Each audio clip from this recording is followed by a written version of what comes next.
Welcome to the Mitchell Center for Sustainability Solutions and our Sustainability Talk series.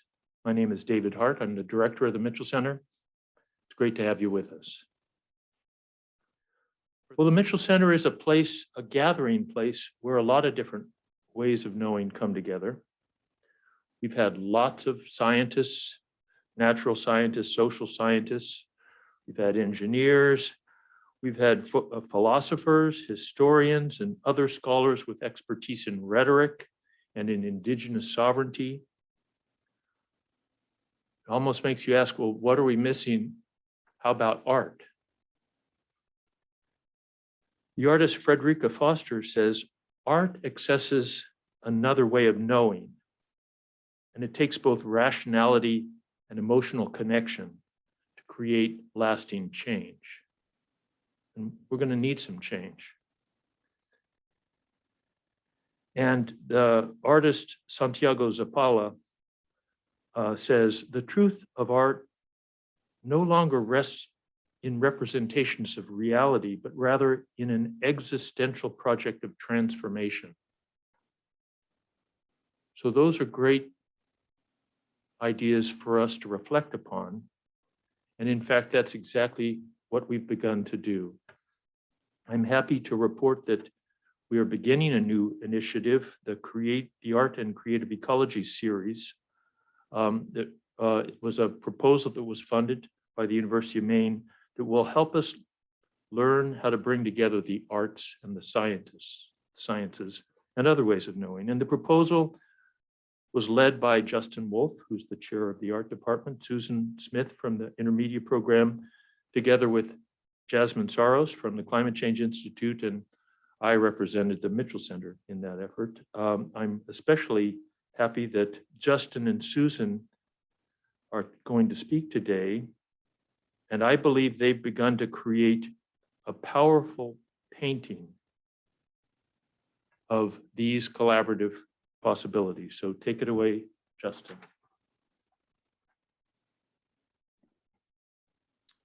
Thank you very much, David. I'm delighted to be here. Let me just get my screen sharing up.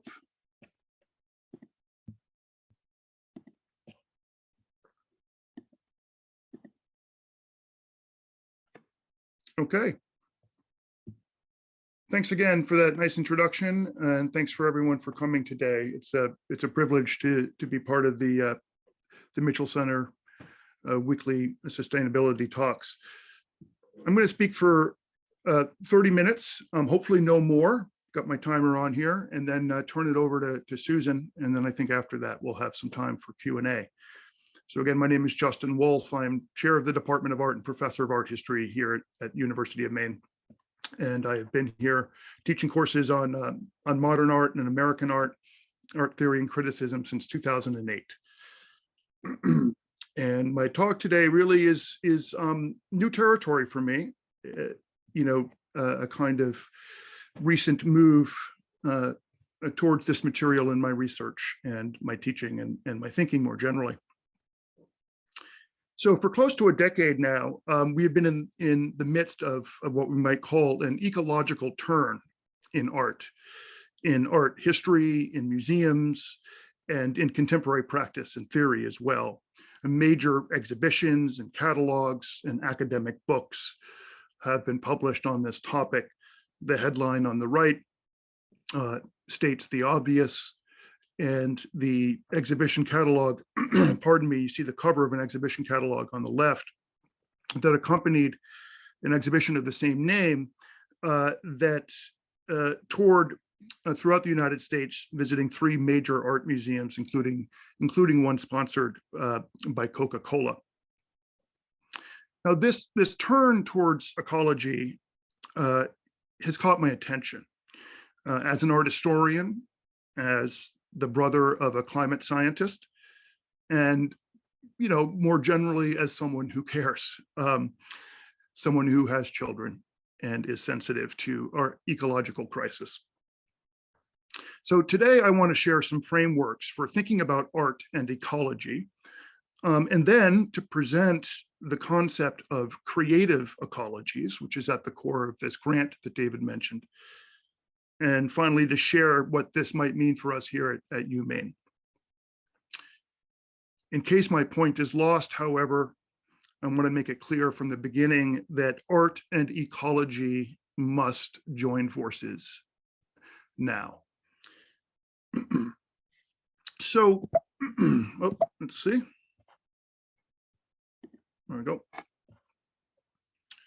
Art and ecology, big concepts for sure. And it's hard to know where to begin. And this is certainly true in my experience. But we must begin, I feel. And so here are some frameworks that I have found useful anyway in recent months for sort of coming to terms with this concept of art and ecology and creative ecologies. I must add, specifically from my position as an art historian, from my sort of disciplinary home, if you will. So these are art, nature, and observation, art, ecology, and dystopian imagery, art as cultural reparation to nature, art, ecology, and transdisciplinary epistemologies, and then art and creative ecologies. These all overlap, and these are hardly the only categories that we need to think about in the midst of this, this topic. But again, these have been useful for helping me sort of think about how I might approach and make sense of this rich field. So let's begin with this notion of art, nature, and observation. Now, the Renaissance master Albrecht Dürer cared so much about observing a young hare that he marshaled every resource, the most modern representational techniques of his era, to share its form and textures with the viewer. And then 350 years later, Martin Johnson Heade, believing that no artist had successfully captured the rich iridescence of tropical hummingbird feathers, captured them in 16 painted portraits of the birds in Brazil. Now, of course, there's much to say about these artworks, but in the interest of advancing my topic here, let me just say that this model that we're looking at, this art and ecology model, wherein we see an artist's reverence and observational skill corresponding with the scientist's curiosity and observational needs. In other words, we might think of these works wherein artistic observation is useful in part for scientific evidence. Moreover, artistic observation as akin to scientific observation. Both of these modes of observation, investigation, are deliberate. They are intentional, they're studied, they're empirical, and they tend to be respectful of their subject. However, and I'm going to do several turns like this in my talk today, the recent ecological turn in art history has asked us to note something else about artworks like this. For instance, how does such observation, both in art and science, how might we think of it as privileged? That is, as gendered, certainly, and even perhaps as colonialist, as instrumental and utilitarian, as opposed to socially or ecologically just and innovative. We can think similarly about a more recent artist, for instance. Now, Rackstraw Downs is respected for his immersive panoramas that look painstakingly at modern landscapes, places where power stations affect new ecological systems, where berms and drainage ditches mark the land, and yet also at the same time support new novel ecosystems.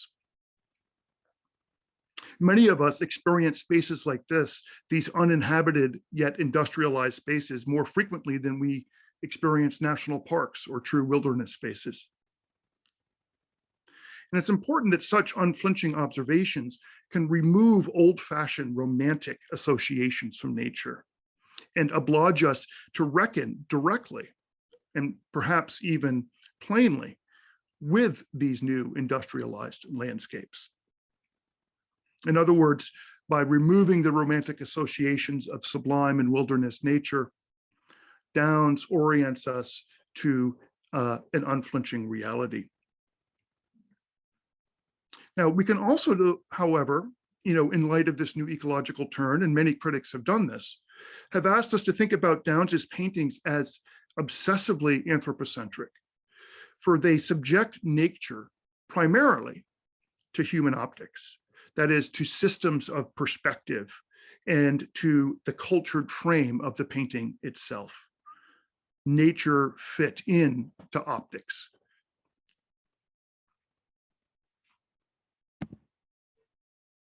Now, the famous photographs of Edward Weston and Ansel Adams also raise some interesting questions about art, nature, and observation. Now, photographs like these clearly exude a spiritual or at least pseudo-spiritual reverence for nature. And in the case of Adams' photographs, were put to use to stimulate awareness about environmental degradation and more instrumentally to raise money for organizations such as the Sierra Club.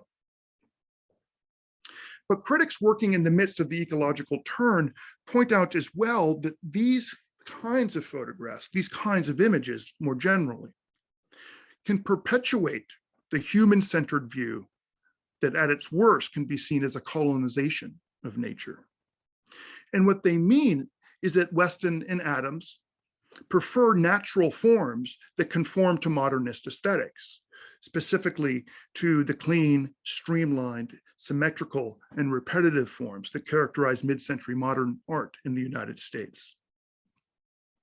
So this is what some critics mean when they say that we can see such imagery as a colonization of nature with culture.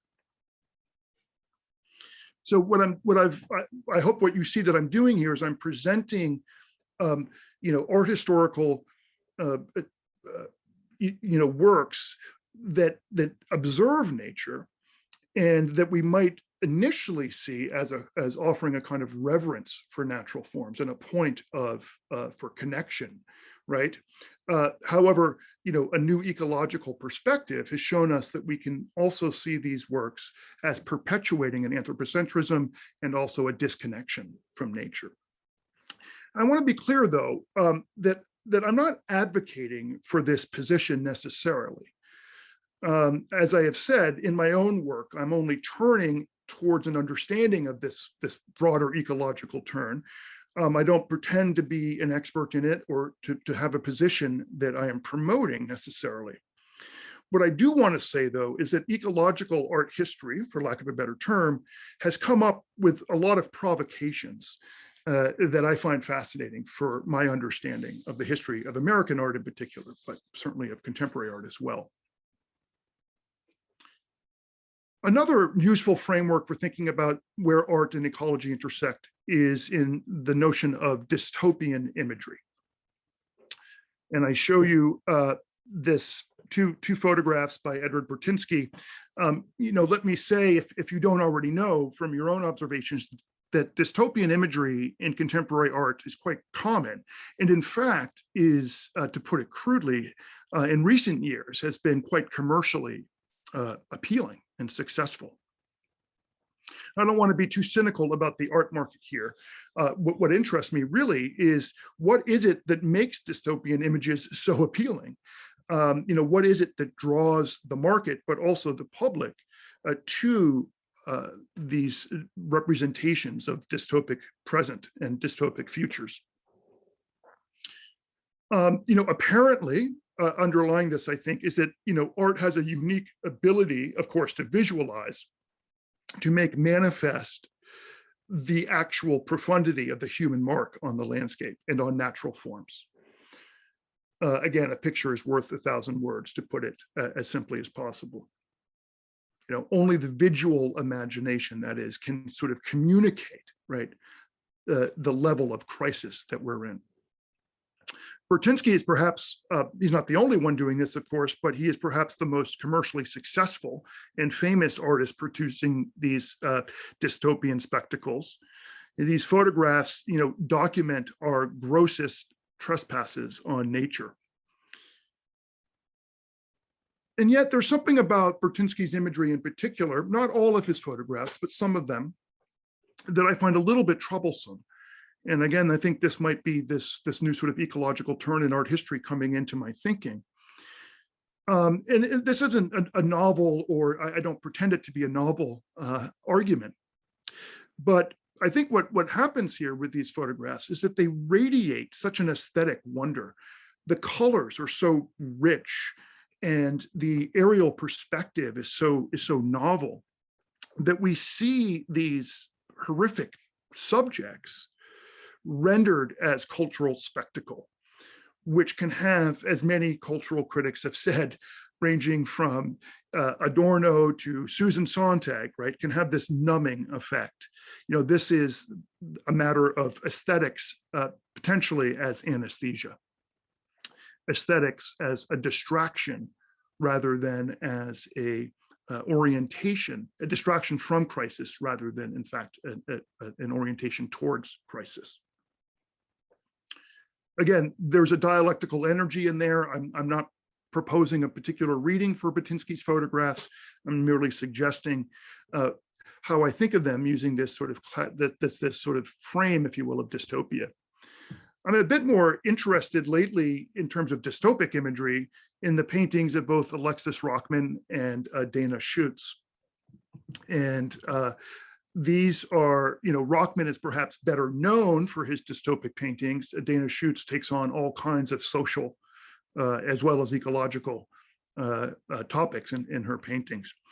But certainly Newtown Creek on the left by Rockman and Schutz's Big Wave from 2016 fit into this mode, if you will, of the dystopic image. What I find interesting about both of these paintings, first and foremost, is their scale. Both are very large paintings, life size, if not larger. I also find that the scale, in conjunction with the very cartoony style, for lack of a better word, calls out and emphasizes the gaudy hubris at the center of our current ecological crisis. That is, both Rockman and Schutz turn against the human form, and certainly turn against conventions of beauty, needless to say. Really, maybe what I'm saying here is that both artists turn against aesthetics to render art ugly, and that this ugliness, in fact, is what orients us and heightens and intensifies our awareness of our mark on the landscape. And I've heard both of these artists speak about their work, and I think I'm making a persuasive argument, if not the only argument to be said about their work, of course. But again, I think there's an anti-aesthetic quality here that I find more useful in thinking about the instrumentality of these artworks vis-a-vis ecological and social sustainability. I'm not alone in being a great admirer of Andy Goldsworthy's work. And I want to situate Goldsworthy's work in this other framework that I've suggested to you, which is art as cultural reparation to nature. Art not just as reparative, but also as reparation. These artworks, I think the artists that I admire are ones who are working with an art that serves as a kind of cultural return, a cultural giving back in again, a payment, if you will, for human activity on the land. Certainly Goldsworthy's work embodies this. He uses natural materials that are exclusively uses natural materials, and also materials that are meant to be ephemeral. These are not artworks that are meant to last. They're transient. Whether they degrade and erode quickly or over time, their ephemerality is important to their meaning. What I think is even more powerful in Goldsworthy's work, however, is the way that he manages to intensify what it is that we observe when we observe nature. He manages to modify and intensify what it is that we're seeing. So if you look at the mud, for instance, on the beech leaf, and you can see, obviously, the black dirt, soil, or mud has been painstakingly applied to the leaf so that we can still see the leaf's contours and edges. And I find remarkable about this is not, I mean, at first we're struck by that emptiness, that void of the black hole at the center of the photograph, or the work, as it were. But what really I find interesting is how that compels us to look much more closely at the beech leaves themselves, something that we might quickly pass over. We become very conscious of their textures, of their contours, of their shapes. And we also, I think equally interestingly, we think about how are we going to look again at these leaves once that mud washes away in the rain? Can we only see the leaves in this way with the intervention of culture, or can this cultural intervention train us to see and to study a bit more carefully and to find a bit more nuance? I think the same goes with the woven branches. They do something similar. The circular arch, of course, and this is true of a lot of his artworks. The circular arch functions as a portal, right, into a new way of seeing. So that we really think of ourselves as seeing what's on the other side of the circular branches, seeing it more intensely than we would were the circular arch not there. There's that play, of course, on an optical lens and again, intensification, a microscopic or a telescopic kind of effect. And it's a very careful and again, impermanent way of asking us whether or not culture can serve as a portal, if you will, for a new consciousness about ecology and nature and the relationship between the two. Mark Dion, another artist who I'm very interested in, does something similar, different but similar, in the Nucleum Vivarium from 2019. He also, I think, views art as a way of making a kind of a reparation to nature. In this particular work, of site-specific work in Seattle, Dion took a 60-foot, I shouldn't say took, he removed painstakingly at great expense and at great technological kind of feat, if you will. He took a fallen 60-foot Western hemlock that had fallen outside of Seattle and maneuvered it into Seattle and laid it down into an 80-foot greenhouse where it serves today as a nurse log. And what I find fascinating about this gesture, of course, is that he takes this fallen tree and moving it into a cultural space, he gives rise to new ecosystems, right? There's the ecosystems that are being nurtured by the decomposing tree itself, of course, that is the natural ecosystems of in the greenhouse and in that vivarium. But then there are also the social and cultural ecosystems, the act of viewing, the community coming together in this space, at this work of public art, so that the cultural institution, in this case, the greenhouse, the museum, the exhibition, the gallery, we can extend that out into the museum space, becomes part of a natural ecosystem. I find that fascinating, and I think it moves us closer to a conception of the creative ecologies as I'm beginning to understand it. I want to say also that Dion, in his installations, for instance, this one, The Harbinger of the Fifth Season from 2014, which obviously references climate change and a changing planet. Dion is particularly adept at getting us to think about how art and ecology, we can think about art and ecology as coming together at this sort of place of transdisciplinary epistemologies, right? That is, places of where systems of knowing that have seemed very different actually come together and might work together to make each one stronger. When we look at the installation of The Harbinger of the Fifth Season, we see, of course, the desk of the naturalist. We see the pen, the paper, the watercolors, and the maps and the charts. What actually is represented on this sort of wall that's been constructed around the desk are invasive species that have intentionally or accidentally been presented into ecosystems where they have done tremendous damage to the pre-existing systems. And so on the one hand, there's just a sort of ecological content, a kind of statement about invasive species and about sustainability. But I think underlying that all, of course, is that what Dion is really getting at is he's asking questions about the shared habits and methods of the artist and the naturalist and the scientist. That is, each of us in those disciplines, we each sort of act as observer and mapper and classifier. And there are sort of habits of mind and also research methodologies that richly overlap. So in other words, what I'm saying here, and what Dion is saying, is that these different disciplines that seem positioned against each other really share these, again, these epistemologies. They know what they know using similar methods, right?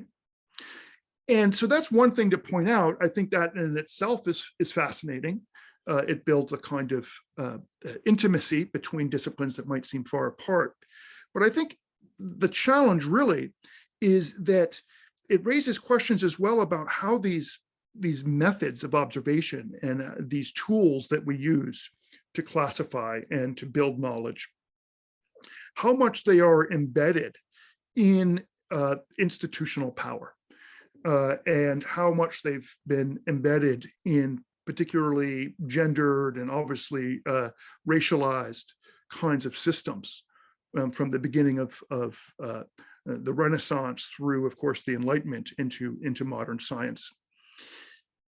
And it's a way of sort of asking art and science, can the one help the other come up with research methods and with systems and epistemologies that are more socially and ecologically just? And I think that the answer to that is yes, right? But it depends on, again, a coming together, a transdisciplinarity. And that's where we come to this notion of a creative ecologies. So I borrow this term directly from the art historian T.J. Demos, who has written extensively on creative ecologies, not always using that term, but oftentimes working hard and deliberately to define what he means by creative ecologies. And at the core for Demos, creative ecologies has to do with an intersectionality, right? And I just will read the quote. My work addresses ecology as a mode of intersectionality, insisting on the inseparability between environmental matters of concern and socio-political and economic frameworks of injustice. That means tracing the current transformations of art, especially where it escapes the clutches of market-driven institutionalized forms and the mere representation of ecologies, extending into and generating new forms of life, emergent post-carbon futures, and socio-ecological justice. What Demos is really doing here is asking for a surrender of position, of disciplinarity, right? And a coming together into new dimensions, new interactions that strengthen the core, I believe, of each discipline for the purpose, again, of what he calls a post-carbon future, new forms of life. Demos offers extensive examples of artworks, of instances that might conform to what this category of a creative ecology. He speaks, for instance, about this particular underwater cabinet meeting, this famous moment in which the Maldives government held a cabinet meeting underwater on October 17th, 2009. He proposes this as just one instance of such an intersection. Demos details how this particular event bridges Dadaist performance, situationist politics and activism with, of course, bureaucratic politics, real world pragmatic politics, and the science of climate change, to quite literally picture and perhaps provoke us into imagining a different kind of space to live in. Demos also writes, quote, thinking in terms of creative ecologies would not only focus on building self-sustaining connections within the natural world, but also extend the value of equality and justice to the cultural, legal, economic, institutional, and technological realms. He holds up this particular work, that is Escape Landscape Architecture's Requiem for Bayou, as doing just this. This is a really fascinating, this is just an example from a very rich multimedia intervention in which a photographer named Richard Misrach and then Escape Landscape Architecture, a collective of artists and designers, came together to intervene in so-called Cancer Alley, that is those areas of the Mississippi Delta that are poisoned by petrochemicals. And in this particular work, you can see, that is the Requiem for Bayou, that the photograph that we see in the upper right by Richard Misrach of this bayou space is incorporated into a schematic chart that shows how the polluted wasteland was once vibrant ecosystem that was home to alligators, blue heron, crawfish, and a vibrant Cajun fishing community. I'm not sure how much detail you can make out on the screen. On the lower right are the names of the chemicals, quite literally written at the level of their sort of how far they've sunken into the earth, how many of them actually circulate in the water, and so forth. And I think what's fascinating about this to me is that, you know, not to put it too crudely, but this is an artwork, the Richard Misrach photograph, right, that is mapped into a visual ecosystem that I believe does more than the photograph can do alone. And it's that kind of literal visualization of intersectionality that I think Demos is looking for, and that is a really rich direction forward for art, design, of course, for social practice, for architecture, and all manner of cultural interventions.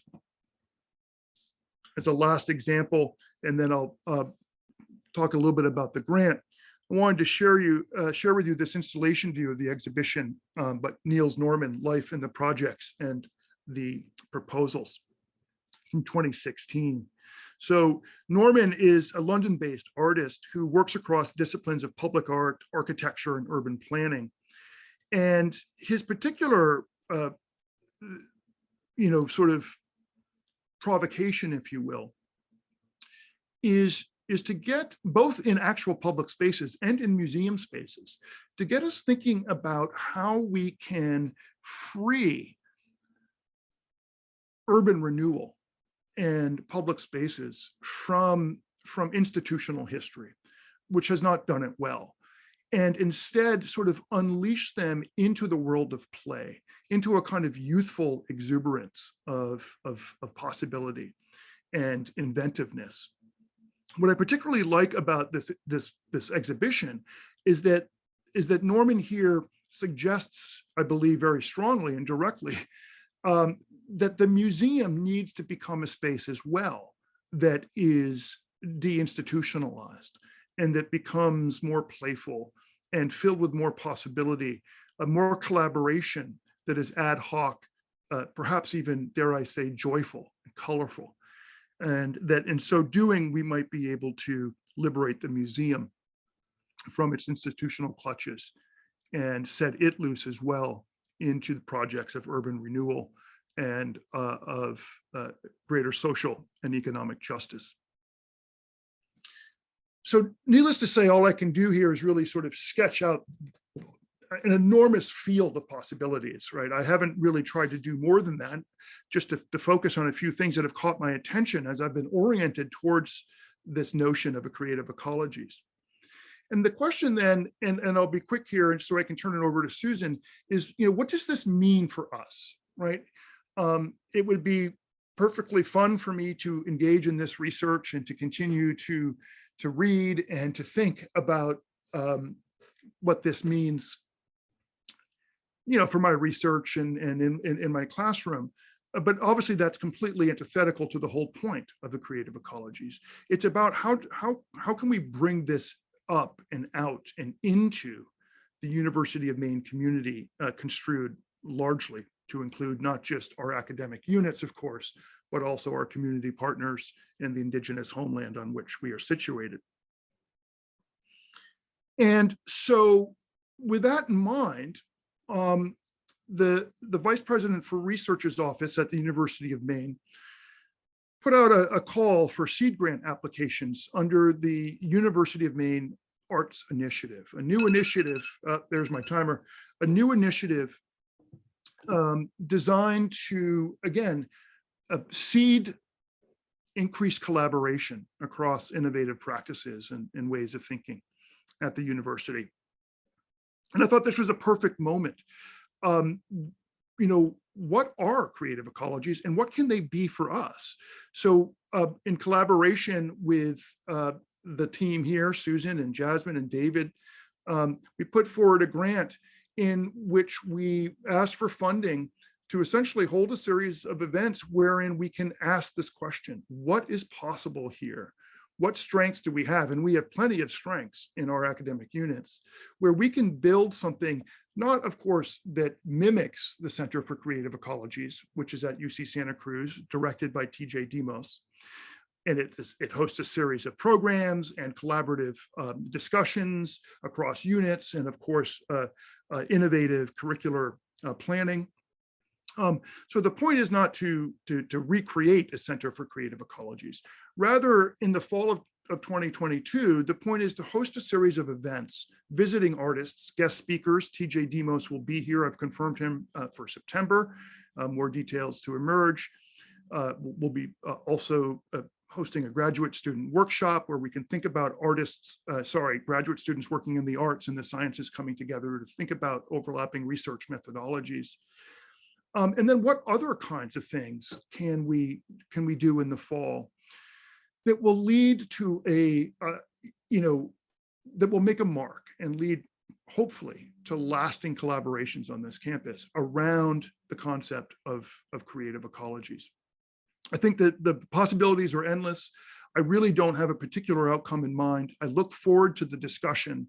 And I hope that all of you will come and participate in these events. Obviously, I'll be sharing more information about them once they're finalized. I do want to thank the VPR's office and the UMaine Arts Initiative for their support. And very much, I want to thank David and Jasmine and Susan for partnering with me to put together this sort of hopeful grant project. And I really, am excited to see what's possible here. And which of these sorts of ideas make sense for us? That's the question. I look forward to asking that with you and having further conversations. So I'll turn it over to Susan. I've said more than enough. Thank you for the invitation to speak about the collaborative work currently being done and the recent works in the intermedia program, and also the collaborations between campuses and other disciplines. I really love the way that Justin talked about this idea of an ecological turn. It made me think of the art theoretician Claire Bishop, who in the mid-90s started to talk really about a social turn in artistic practice. And this turn really revolved around participatory interactive work that now has become one of the mainstays of art practice. And the art speak term for that is social practice or socially engaged art. And as Justin was talking, it made me think about a turn that happened really in my own work and in the intermedia program, where we started to really talk about situating the work where we found ourselves, that it wasn't good enough to do a mere representation of social injustices, ecological issues, but instead to really start to turn towards the emergency, the sense of emergency or urgency that we found ourselves in. And so that's a little bit of what I want to kind of talk with you about today. when thinking about sustainability from a contemporary art-based practice perspective, I think it asks us to consider art not just as a product of consumption or a way to, as we may have traditionally thought, a way to escape into beauty or a climate-controlled comfort of the museum, but maybe as a means to disrupt and create the potential for a new reality, a type of radical reimagining. And so this image here is artist Joseph Beuys, who's coined the term social sculpture in the early 70s. And that was really a move to think of art more as an outcome and a process. And it refers to form, but that form, instead of object so much, is one of human activity that strives to create structures in society. And those often involved action and change. And so in Intermedia, in the program, by its very nature, we emphasize the process of making and doing, but not just as in its result, but more importantly, creative production that resides between conventional genres. It's sort of our catchphrase. And so by that very nature, it is interdisciplinary work. And so what I want to do is share with you some of the recent pieces and projects that we've been really undertaking. So next slide, please. So the Museum of What's Left was really one of the first moves in a class that we have called Collaborative Art to really move into thinking about this social turn in the community. And so it took a critical look at our own art world, basically systems of power, gatekeepers of value and worth and elitism. When we think about a museum and its collections, who gets to see what work when, where are the holdings kept, and ideas of admission into a space that really by its very nature has gatekeepers and an art market that determines value of work. So we used a 1985 camper here called the Burrow, and it's outfitted as a gallery with lighting and white shelving to create a community curated, ever evolving exhibition. Next slide. So the community here brought items, and as a critique on this idea of the conventional kind of collection of art, they were encouraged not just to bring, but to exchange. And it became this whole critique, not only on exclusivity and collection, but also this place of exchange and community that really unanticipated how strongly in the 3 weeks that this space was here in the back of the IMRC Center, in Biddeford, Maine, Burlington, Vermont, and Dartmouth, Massachusetts, how community formed around these spaces specific to the community, those items that fourth-year undergrad students left in the space that were mementos to them of their experience, and then perhaps their friends or other folks coming in and taking those items and leaving other items. We had a space there, a way for people to share, next slide, about their experiences. And that was really important to see how community and site-specific work and collaborations could be formed that had an agency beyond just the initial idea of the work. The community really took hold and were co-creators and collaborators with the Intermedia program. So in 2016, here, hashtag not here, no there, no place to land, was a collaboration that we did with Turkish filmmakers, and they were traveling across Europe. And this was in the really midst of the refugee crisis out of Syria, and the filmmakers were traveling with the refugees. They were on coasts and landing spots where the smugglers would be bringing in the refugees, the boats would be landing, and they were collecting footage and pieces of narrative that people were giving in their native languages. The students in the intermediate program was a really diverse group of students then, and it has been since, but that particular time, we had a number of students who had family members and close relationships with people that were really involved in the refugee crisis at that point. At the same time, this was 2016, and so there was a lot of discussion in the state of Maine, next slide, about the refugee crisis. What happened was we were sponsored by Laney Wellahan Shoes. Jim Wellahan had his own refugee story about his family's escape and subsequent loss of a brother fleeing from Poland.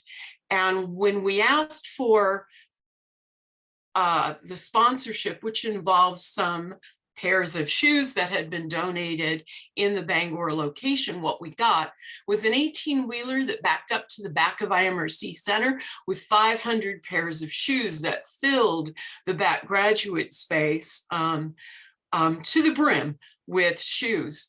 And so this became a catalyst for students to start to do research about the crisis. We were getting footage constantly from the filmmaker that was traveling through Europe.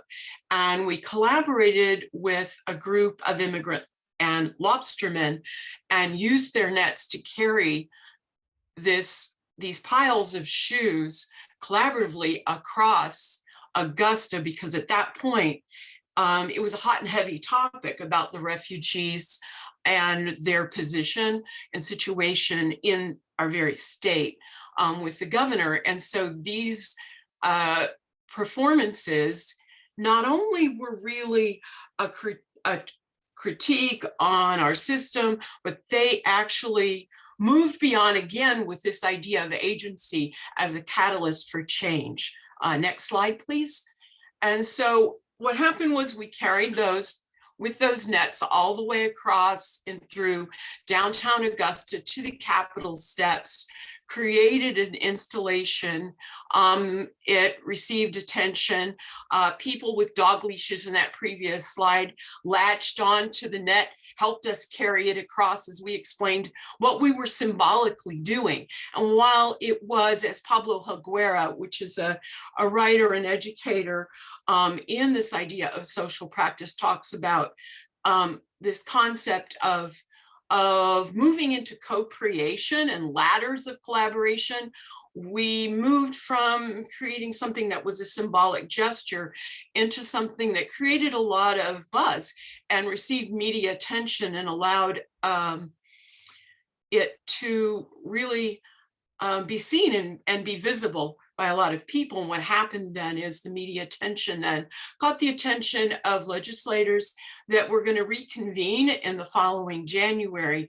And so the documentation from this piece and the research of the students was part of the reconvening of the state legislature when they were basically starting new policies and bringing forth new bills in terms of refugee policy. Next slide, please.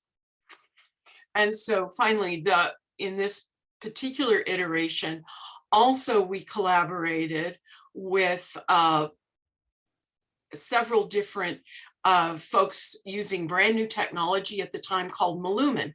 And this is the 360 space of IMRC Center.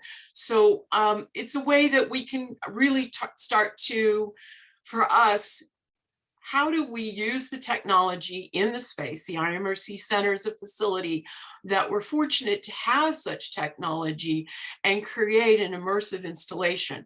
So the narrative from the filmmaker and people recounting the loss of family members as they were smuggled across the ocean. They were talking about their experience wherever it was they landed. We had the installation of as many as we could fit in of the shoes and the story behind those, as well as the 360.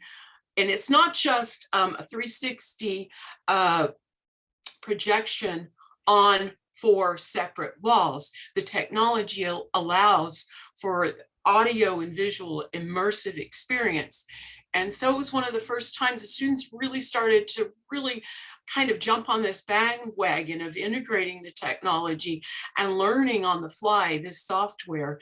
And so the piece really started to move us into a different way of looking at collaboration and the use of technology. So next slide, please. At the same time, right before the Me Too movement really took hold, we were also looking at the role of gender, and as it appeared on campus, issues with looking at gender-based violence and harassment. And this term safety work was coined by an NYU professor sometime, I think it was in mid-2017.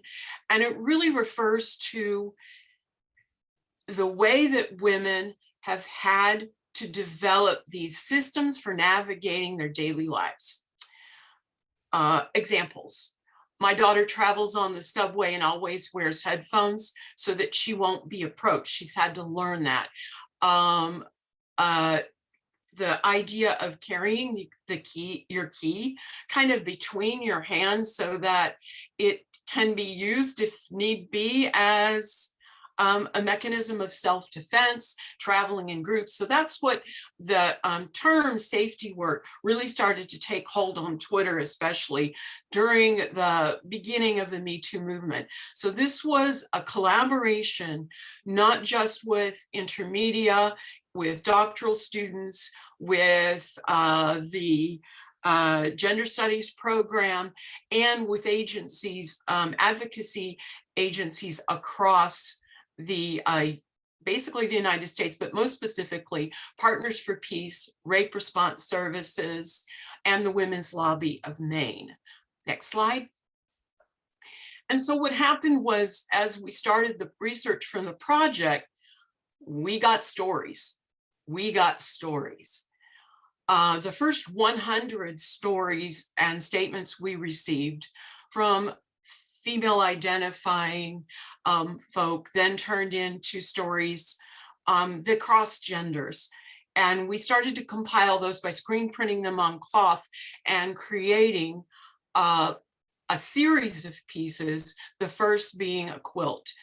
And what happened, and this is inside the IMRC Center Black Box Performance Center, that we basically had a dozen sewing machines at first, and people then started bringing their sewing machines. And there was this profound experience of people sharing as we're reading and we're stitching together and holding space for these people's stories, this quilt. Next slide.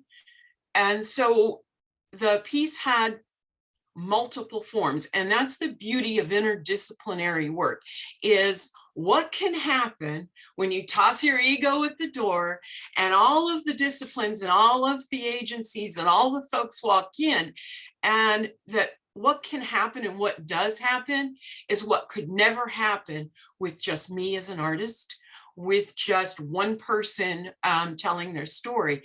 It became this collective experience that as one piece was getting created, there was, hey, now we need to do this.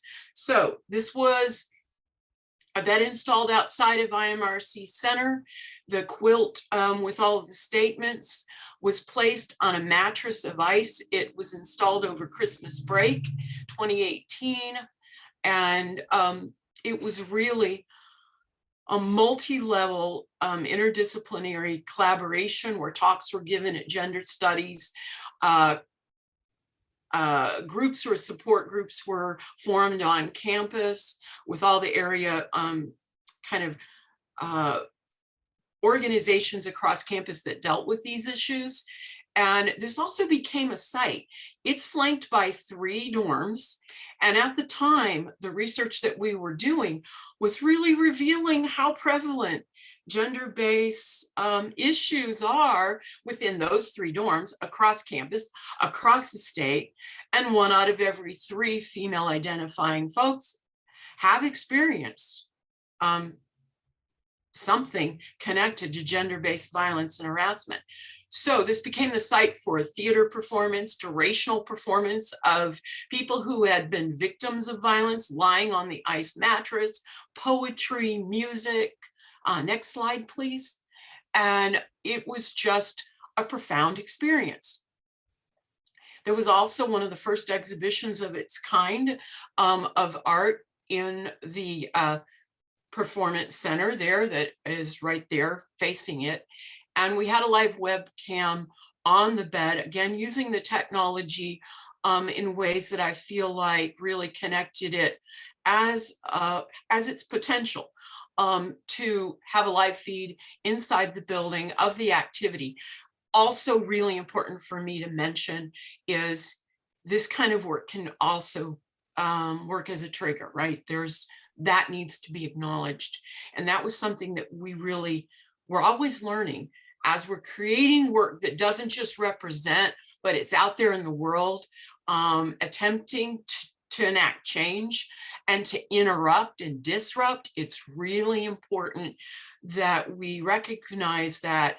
And so the work that we did with the area advocacy and response organizations created a kiosk that's just right off of the frame of the photo, where all of the information was available, support groups were formed, and connections to the resources that folks might need when these things the invisible becomes visible.